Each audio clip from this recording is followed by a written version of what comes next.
Everybody in the right session? This session is Power PR, Harnessing News into Publicity. Yeah? Great. Great, let's get started. So for those of you in the last session, I talked about writing good press releases, and I talked about the main thing was to find a good newsworthy angle. So for this presentation, we're going to talk a lot about what is newsworthy and how you can use it. But firstly, I want to ask, has anyone ever read this book? It is The Little Prince, The Petit Prince, by Saint Antoine Exupéry. And maybe some of you have seen the cartoon, or maybe the recent movie remake. Yeah? So for those of you who don't know, it's about a little prince, and he lives on this little planet, and he travels to other planets by, actually, according to the book, flying with birds. But in the Japanese edition, there's all of these sort of soaring comets. Yeah? And if he wants to get to another location, he has to catch a comet, and then he flies to it. So my point of this is this. Your newsworthy angle is the comet, and you have to learn how to identify the news potential for something and ride that comet the best way possible and get the most use for it as possible, promotion-wise. So in this presentation, we're going to identify what are things that are newsworthy. We're going to identify ways you can use the news to your marketing advantage, and we'll take a look again at a deeper look explanation of the Alibaba launch of trade assurance at BIF 2016 case example, a continuation of the press release I showed you earlier. So what is newsworthy? What is newsworthy? Yeah? Let's talk about it. In general, for the general public, things that are newsworthy are stories that tap into social, political, or economic trends. They're human interest stories. Do you have an interesting story to tell? They're offbeat. Is there an unusual angle to the business or the news that you're wanting to present? Timely. Is the story relevant to a current event? Does it have a short period where it'll begin or end? Or is it ongoing? Endorsements. Is your business, this news, endorsed by someone well-known? Perhaps well-known within your industry, your sector? Is the news on a local scale, so it affects the local community, maybe manufacturers, buyers, constituents? Or is it on a global scale, something that affects many people, or the potential to affect many people? Newsworthy is timely, important, and interesting. Typical news things that you will write in B2B events, and you tell me this sounds familiar to you. Before I show you this, many of you probably think sometimes, my news is not interesting. I work in so-and-so industry. Let me tell you something. Your news is interesting. It's interesting to the people who want to participate in your show. And as marketers, you have to make it more interesting. So typical newsworthy items in B2B events are these. 1, a new show launch, right? You've probably done some news articles, press releases on this. Breaking exhibitor and visitor numbers. I know you all, when you have the chance, write press releases about this, right? After a show, you can't wait to do it. Special events within your event. So perhaps you're launching a new pavilion, a new sector. You'd like to bring more people there. So this is the type of news you would tell before the show. Speaker and content announcement, popular one, especially for conferences. Endorsements from associations. You finally get someone to endorse your show. You want everyone to know. Special companies who sign on board. So again, these are typical newsworthy items in B2B events. I think these are the typical items which you all write about already, right? But remember, we want to take something from standard to standard awesome. So how do we do that? How do we do that? I'll give you the tips right now. If you want to be better at PR, better at writing press releases, better at finding news, you have to do this. You have to study more deeply the subject matter, whatever your news is, to understand its impact beyond your own event, beyond your own needs. Yeah? You have to understand more carefully the social and economic background of the news beyond your event and how it may impact the larger business or industry community. You have to think about all these details of the story to find a more newsworthy angle.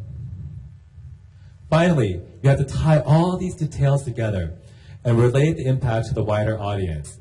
You have to create something special. You have to create the story. You have to tie it together. Let's take a look again. Standard, yeah, all these things you normally write about. And how do we make it standard awesome? Yeah? A new show launch. Well, do you look in the context of the new show launch? Yeah? What new opportunity does it bring to the local market environment? Is it different, better than what already exists? Yeah? Does this new story come with something impressive, useful, beneficial to the community? No one cares that a new show launches. They want to care, how does this affect my business? Breaking news, exhibitor visitor numbers. That's wonderful. You grew 10% in total. What's more interesting than that? More visitors from a specific country, first-time exhibitors or companies participating, special delegation, which came to conduct business at the show, to do something important, maybe sign something. All these things would signify to the audience that these people came because something special is at your event. It is worth coming to. Special events within your events. Great, you have an award show. Great, you have a conference. How is that different than somebody else? Is your special event really special? If so, how special is it? Is it a traditional event, but supported or hosted by someone really, really, really important? These are all things that make a difference. Speaker and content announcement. Yeah? Your forum is great, but why? Does it cater to a very specific aspect of the industry? Perhaps one where your competition does not have? Does it have a special speaker which hasn't spoken about this particular topic? Maybe they speak at lots of shows, but this show they're going to speak about something never before talked about before. Those things are newsworthy. Endorsements from associations. That association who supports you is important, but why? What are they in charge of? What decisions do they make? Are they part of some government policy? Is there support of your show maybe an avenue that the other people that come to your show could meet this person? Yeah? And why are they choosing your show to participate versus others? The audience doesn't know these things. You have to gather all this information and put it together in a good format for them to read. If you think someone's going to read your press release and then go search for this information afterwards, you are mistaken. You have to tell everything all at once in an enticing format. Special companies who sign on board. This is one of my favorite ones. Special companies who sign on board. Yeah? Why? You might just list, oh, so-and-so company is joining. But what makes it more special, yeah? These companies who sign on board, are they first-time people? Will they debut a new technology, product, or service to the show? That's really special. If they are showing something for the first time at your show, that's newsworthy. So, what can I do with news? When you have great news, you can fly far and fast in terms of marketing promotion if you know how to plan it well. With great news, you can do these things. On the PR and media side, you can create a proper press release and timeline up to 6 months leading up to your fair. You can create good and interesting press releases with a progressive story, yeah? You can show how your story progresses. That also means that you have a longer marketing cycle. Yeah? You have roadshows or press conferences before the fair. People will want to get more information. So that's an opportunity for you to get into the face of the media, or maybe with the media, and maybe with some potential visitors or exhibitors, if your news is that good. You have a quality press conference on-site at the fair. You can attract a wide range of print, online, and event broadcast media to join your event. On the marketing promotion side, when you have a good newsworthy information, you can do this. You can create great informational pages on your website. You can promote the news to your visitors and exhibitors, right? You can send out EDMs to your database on this news from your visitors, from your exhibitors to your great website landing pages. You can call them, yeah, if you're sales. You can call these people, say, hey, did you check out this news? It's published on our website. It's on the home page. You can add the story to printed marketing collateral. If the story comes early enough, you can write this in your sales brochures, in your visitor brochures. You can add the story to your telemarketing scripts. By the way, attend this fair. Did you know that we are the first people to be endorsed by XYZ company? Yeah, we are. And furthermore, they're going to host a conference for the first time on ABC topic. More reason to come. You can add the excitement of your on-site featured events. So now you're not just a boring show. No, you're a fantastic show with this expo floor on these sectors, with these conferences, these events, and for the first time, this special conference organized by this delegation or this association. You can add to your social media promotion. Basically, you've created a promotional campaign from this news. So I'm saying altogether, if you have one great news, you create one great promotional campaign. So I know that sounds so obvious to all of you, and I think for all of us, it's much easier to see things, how it works, with an example. So let's do that. So I think we talked about Alibaba all this morning. Let's talk about Alibaba with the myth furniture study case. I know some people had just come in new, so just to give you the context, we had gone into a strategic partnership in 2015 of December with Alibaba. The idea is we want to explore ways that we can we can create something greater than each of us can do individually. So the next generation of O2O sourcing experiences for B2B customers. Yeah, so we're going to do a cross-promotion of marketing between UBM and Alibaba's global buyer and seller audiences. And we're going to develop this solution together. So, I remember I actually made this slide for Jimei when they had the first press conference with Alibaba and UBM in Hangzhou, and I had to come up with the story itself. So, of course, I had to, and we didn't quite know exactly how we're going to do everything. We sort of develop the story as it goes along. But I knew this much. We are the leading organizer in B2B events, and Alibaba is the leading giant for online. So I can symbolically create something that we will create something even greater together. So that was the first start of my story I was thinking about. And then I know we had this huge task. We're sort of, I'm almost a little bit thankful. We're at the end of this pilot program. And so we just completed CBME in July and our upcoming debut for September with Sinai China. But this all began with Myth. And for those of you who remember Yi-Chan's talk, this was the first show we did together, and it was the one that he really started to see the power of online and our collaboration together. So within 3 months, we had to do quite a bit. So for those of you who don't know, Malaysian International Furniture Fair, it is about a 20-year plus show now. You had your 20th last year, Khalid. It's held in 2 venues, so that PWTC and MECC, and they're not exactly close to each other. So logistic-wise, it's a little bit difficult. Some of you may also have 2 location shows. It's the biggest furniture fair in Malaysia. There's 500 exhibitors, and the events include business seminars at Myth and a very famous Myth furniture design competition. So what were the issues and the opportunities? Challenges for Myth, things that we don't say these nice collaterals. And I've been working with the Myth team ever since we acquired them. It's a challenging economy in furniture. Do we have anybody who works in furniture design shows here? It's challenging. It's a challenging built environment, right? For Myth in particular, at the same month, there are 18 other competing shows in Southeast Asia. Yeah? So you think you're competitive, it's super competitive. Challenging logistics, 2 different venues for people to go to. Challenging, and I think all of you have this problem, is challenging getting more visitors to come to the fair and equally keeping exhibitors happy. So for those of you who don't really know, this is the whole reason why I'm here, why my department exists, is to help improve marketing so that you get better visitors so the exhibitors keep happy. I think all of you have this problem. Opportunities though, yeah?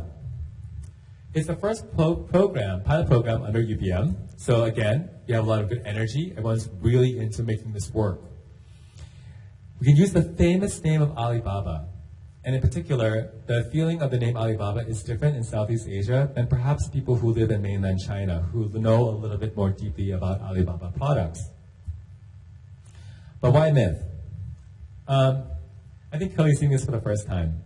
I was actually the one who suggested that we have Malaysian International Furniture Fair be the first pilot program. I knew this because MIF team has a very solid relationship with their exhibitors. Some of them have been exhibiting for a number of years, maybe since the first MIF. And I thought, there are multiple marketing touch points for the event of MIF that could help Alibaba get what they need to construct a good experience for them. So Alibaba and MIF collaboration took this format. We did these things. This is significant. We had the international expansion of Alibaba Trade Assurance Program. So the Trade Assurance Program is a guarantee for the buyers of some of the suppliers who have trade assurance in their package with Alibaba.com. The thing is, this is only offered for manufacturers within China. So for the first time, it's a big deal. It's a big deal.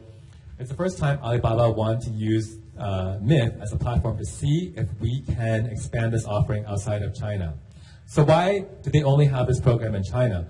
Well, Alibaba, they have lots of internal risk teams. They have good relationships with the government. So they know that any supplier that they offer insurance to, they already have their credit history and information that they can make a good assessment. They didn't have this for any companies outside of China. So they were doing this on the faith of UBM and also MIF team, who knows their exhibitors very well. So it's a free membership with UBM Premier Partner Events, status on Alibaba.com. That was a new package we put together to give them this opportunity. We extended this program to 100 MIF exhibitors. Why? We want them to know right away there is some benefit. So we would give to these people, to their buyers who buy, their exhibitors of MIF, who will also be suppliers on Alibaba.com, we would give them between $40,000 to $100,000 worth of trade assurance. So if someone bought a hardwood furniture at MIF and they are on this program and there's something wrong with that order, actually Alibaba would pay for that. So it's an added value for the buyers and the suppliers. We also did a cross-promotion of marketing between Alibaba and MIF pre-event. We have a joint UBM and Alibaba booth on site where visitors can learn more about trade assurance, the collaboration overall, and also get some seminars from Alibaba. So promotional opportunities and operational challenges, yeah? Market opportunity for MIF. We could use the famous Alibaba name. I can't stress that enough. It does so much in terms of pickup, recognition. We can introduce a new online to offline trade experience to MIF exhibitors and global buyers. We can introduce Alibaba Trade Assurance Program to suppliers outside of China. So the third topic is actually something interesting. Why it's significant is because it appeals to the mass public interest as well. It's the first time that a great service is opening to not just our show. Our show is the gateway, but it's something that could affect people in the long run. And we can tap into Alibaba.com's worldwide database to attract Alibaba buyers who never visited MIF before. So that was part of the agreement that we were going to do. Operational challenges. And as you've probably heard from Veechai and Jimei earlier, there were a lot. There were a lot. We didn't realize how strict it was to work with a company like Alibaba. So many rules. And I said this before, it really makes me appreciate our company a lot. If I need to find out something or do something, I know exactly who to contact. Yeah, here? If you need something from another person, you can contact me. You can contact them. It's very, very hard with a big company like Alibaba to get even the smallest things done, like a banner uploaded to a website. So they're not process-driven like our event teams. You heard Yi-Chan talk a lot about we're really here on deadlines. I think it's silly for you guys because that's our life. What do you mean? What do you mean you don't have deadlines? Of course you have deadlines, because the event must take place, right? Things need to be up at this time so that we have enough time to promote it to international visitors who takes 2 months to come to the show. Why is it so hard to understand? There are multiple teams to liaise with. So we did this all together in 3 months, and I remember I had to, convince Curly and Karen, and then we were sort of the middleman for Alibaba. That sounds so obvious, but actually in Alibaba there's so many teams. There's Alibaba.com group, the product group, operations group, marketing. They had like 4 different divisions, and this was just the first pilot we started to work with. But still, I saw this opportunity, I saw this great news, and I wanted to capitalize on it. And within a short period of time, we have to build trust with each other to make this effective. I felt committed. I felt that I had asked Karen, I had asked Kelly to be the host for the first pilot, and they deserve to get something. But at the same time, Alibaba had expectations. At the same time, UBM has expectations. So how did we do? Or what did we do? So I'm going to go really quickly and show you all the things that we did.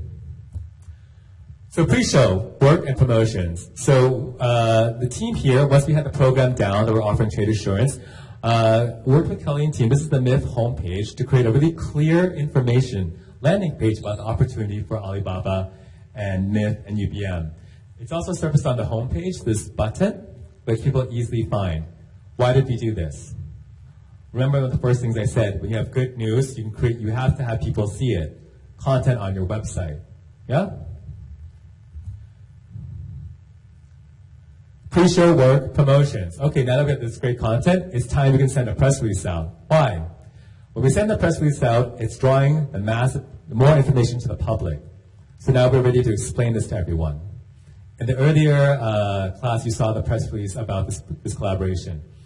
I do the press release later, or Kelly does the press release after we upload the information to the website so that people can logically find the information. Yeah? Pre-show work. EDMs, promoting trade assurance. So here are examples of newsletters sent to, I believe these are exhibitors. Yeah? Because we need to inform the exhibitors too of this opportunity. We're giving them the context of this collaboration and the specific details of what they will get if they sign up for MIF 2016. Right? This is, I think, was about 2 months, maybe about 6 weeks before MIF. On Alibaba's side, of course, remember, they promised they would also co-promote us. Yeah? Oh my gosh, it was so difficult. On Alibaba website, there's all these rules they have. One, they cannot link to any other website that is not part of Alibaba. That also includes new emails. So I thought to myself, how are we going to promote this? So we had to work with them to create landing pages on Alibaba.com about Malaysian International Furniture Fair. Again, the same technique regarding marketing. You have to have a landing page, information on your website. Otherwise, any promotion that you send is going to go into a vacuum. People need a place to find and read more. It was the first tip I gave today. Okay, so Alibaba also helped us to do some promotions on their Facebook groups, Facebook, Twitter. So this is closer to the event. Now we have our information down. We need to start promoting for visitors. So this is actually an interesting one. So these are sample newsletters of the MIF fair leading up to the event. And it's fine that you can't read it, but you can see here that what is common in all these is that they highlighted some part of Alibaba, right? So here's an example. Again, they're talking maybe primarily about a mobile app, but down here, don't forget about the Alibaba program. It goes back to that landing page of information. Yeah? Closer to the time, we have some information about our on-site booth. We have more information about the seminars which Alibaba will have. Yeah? So this is what I'm talking about when I say you have a good news story, you have a famous name, all those components that I say are newsworthy, you can learn how to use it to your advantage. Yeah? So, closer to the event. What did we talk about before? What else can you do when you have good news? By the way, this is mainly handled by Kelly and her team. They did a press conference. Actually, primarily the press conference was about the Malaysian International Furniture Fair, news leading up to it. They invited some local media from the Star, Bernama, Nanyang, and a big part of that was talking about this trade assurance program, what it meant for the exhibitors. And so, again, they didn't understand Alibaba is so great, maybe the local news, but they know it's important. So they want to know more. That's your opportunity. That's your opportunity to talk about that in the context of your show. So I want to say what happened on site. Remember, you get to the story, a couple things were on site. A lot of expectations from UBM, a lot of expectations from Alibaba, a lot of expectations from everybody. And they all have different goals. So here's a picture of the booth. I have to give a hand to Fiona J, who's on my team, and she also is the product marketing manager for this and helps to spearhead majority of promotion efforts. At the booth, we want to demonstrate something that we're collaborating together. We also have to take into consideration all these things that different groups of Alibaba need to promote at their time too. So they wanted to do something with virtual reality, so we had to find a way to incorporate that. But at the same time, we thought, how can we take this virtual reality and make it something sort of exciting? We also had some seminars that they're going to do on site, and I'll show you in the next steps how we made this all work. Well, we had a press briefing, yeah? If you have a press conference, yeah, near the show, on the first day of the show, chances are those press, especially if it's really good news, you might get different types of press who normally wouldn't come to go to your show. If they're already at your show, what will they do? They'll stay, maybe for an hour. Maybe that's all you need, right? Because they'll write about this in the context of your show. So we had a press briefing, and then after that, so Yi Chan spoke. I only spoke because Janae couldn't come that day, and I was very nervous. But we had a tour later to show them that we actually had this virtual reality demonstration of the trade assurance program created by Alibaba. What else did we do on site? Opening ceremony, Janae did attend, so we included them in the opening ceremony as well. Again, we want to have them have a good feeling, and that's why I chose MIF. They have all these great touch points, vehicles that can, such as opening ceremony. Not all shows have a grand opening ceremony, but MIF does. They also have a press conference. These are areas that we can demonstrate again their collaboration with us. And then we did a VIP tour. Yeah, we welcome them again to the VIP booth. And then for the exhibitors who enlisted in this program, the Alibaba team that came on site, they had these Alibaba trade assurance flags. Because of course, they're marketing people too, they have their objectives. So they gave these flags to all the exhibitors who was participating in this program, and they would stick that on the booth. So that when a person came by, a buyer, they would see that, oh, you are one of the selected exhibitors here that also have trade assurance. I should maybe consider talking to you and learning more about this program. And of course, the Alibaba marketing people also have to take photos of this to show their ROI back to their departments. So I like this photo because the exhibitors feel quite happy to show it. Buyer's Night. So the Buyer's Night is a very special event for MIF, and I think it's quite special for the industry. To tell you the truth, I got many ideas over the years for the marketing awards from watching this award show. We actually have the same MC. But the MIF Buyer's Night is a really spectacular event that actually thanks international buyers for coming. They have lots of shows, a great production, entertainment. And I thought, oh, this is quite special for the furniture industry. So maybe we can insert a message from Alibaba. So you saw this image a lot, actually, right? The puzzle piece with Alibaba and UBM. Actually, I found it off the internet. But I thought to project it. Actually, a news person had written an article about us and created this artwork. But I'd asked Hurley and Karen, can you please project this? So they did that during the show. Before the show, we actually had Alibaba sponsor the booth. And actually our team, UBM, we paid for the sponsorship, but we wanted them to be able to have some exposure as well.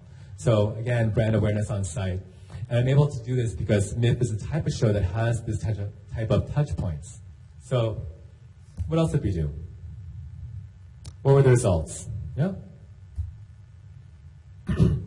So the week of MIF, we had the press conference the day before it started. It already got picked up by tons and tons of print media. Yeah? So it's that week. And I had to give, the credit goes to Kelly. Kelly, if you have a chance, you're ever curious about really good PR, she's one of the best PR marketing communications people at UBM Asia, I feel. She's really stellar. Organizes great media and press. Timing is so important. Here's just a sample of media coverage the week of MIF. You don't have to read it, but there was lots from Italy, Malaysia, Mexico, Taiwan, UK. What else is special? What else is special? We got TV media coverage. Yeah, people came down from local stations. They wanted to do some interviews with Yi Chan, so covered by local TV. And why is this important? For Kuala Lumpur from Malaysia, if it's happening on the news and you have a 5-day show like MIF, what's going to happen? Maybe some people will say, hey, it's worth my time to come down and check out the show. I wasn't quite thinking about it, but I want to check this out. There's an interesting attraction on site. And results. Okay, so 15 Malaysian companies signed up for overseas TA program. more companies showed interest on site afterwards. So pre-show, we had 15 companies sign up, but then on site, more people saw what was happening, and more exhibitors came up to sign up. So it's showing that, demonstrating to Alibaba, there is this potential. Registration by Alibaba results. We actually had only about 500 Alibaba.com registrations received from MIF on site. Of those, 229 registers converted from 37 countries. That number doesn't seem very high. It doesn't seem very high. I'm nervous that you're taking a picture. But the background story of this was this. It's not very high because when we set off to do this promotion together, we thought we would get a bigger database. But then because of Alibaba policy, we had to keep on restricting the numbers that they could send out to. Nobody really knew that, not on the Alibaba side, until the people that we were working with, until we started working. But the conversion is high. So we saw that there was a big potential in their universe of people to do promotions. So what I hope is that when we do this JV company together, that the gateway for more database usage, more potential buyers to come to our fairs will increase. But we know the potential's there. But I want to focus on the PR and the news results.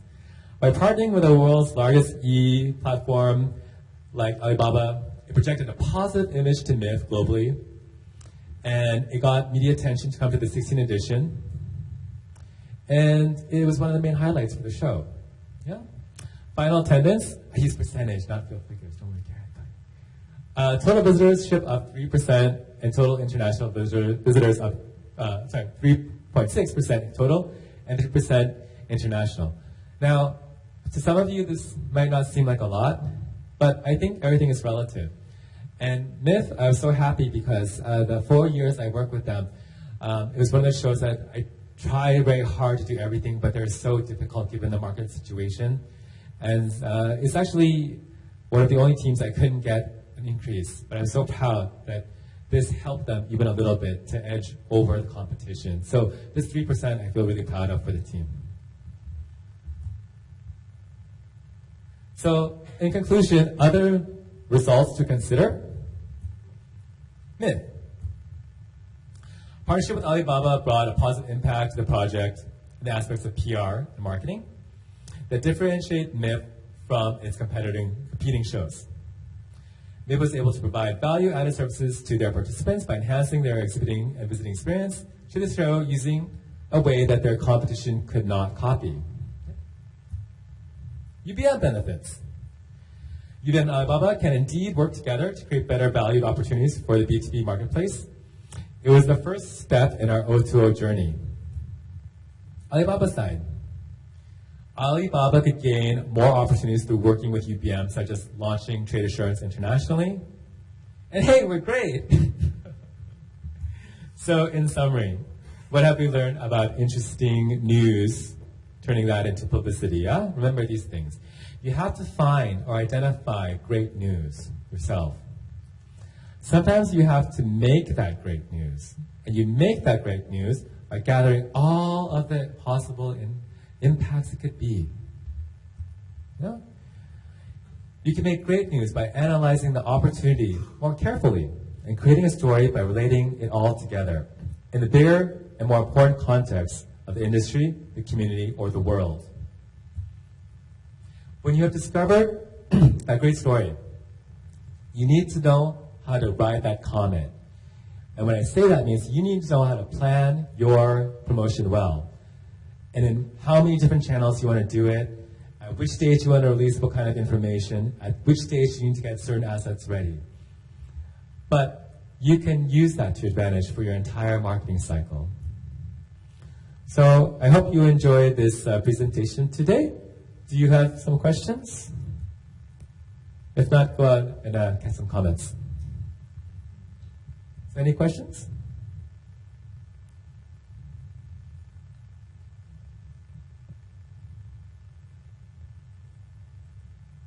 Going once, going twice.